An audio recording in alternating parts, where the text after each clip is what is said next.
Hi, I'm Howard Snader. I'm a criminal defense attorney in Arizona, specifically Maricopa County.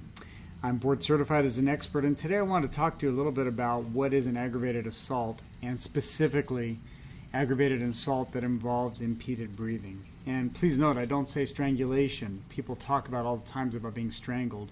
That's not the standard for an aggravated assault. It's solely whether or not one's breathing was impeded. Frequently, this comes up in the scope of a domestic violence situation, and it's the combination of it being a domestic violence situation and the impeded breathing that makes it a felony for aggravated assault.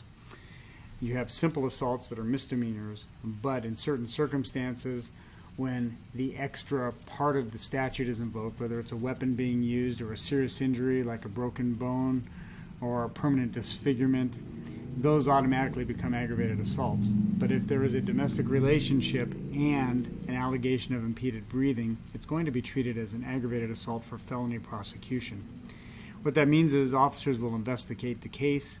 The victim normally is taken to a medical facility where they are actually interviewed and testing done by trained specialists, and they're trained in the way that they're taking that evidence to be used in a criminal prosecution.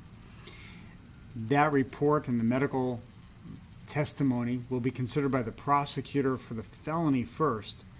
Hopefully, they'll consider the evidence not strong enough and then send it back down to the city for a misdemeanor prosecution. But you need to understand it's going to start as a felony because that's just the way our system is dealing with these things now. About 4 years ago, Maricopa County's prosecution unit received a huge federal grant, and as a result of that federal grant specifically for these types of matters, the way the strangulation cases or impeded breathing cases are basically investigated and prosecuted has changed substantially. So the risk in any domestic case, please, you need to contact counsel because step one is, can you beat the felony? And then even if you beat the felony, you're still likely facing a misdemeanor prosecution for the assault. Don't be that person that isn't worried about it. Don't be that person that believes they can do it on their own. Don't be that person that believes it's just going to go away.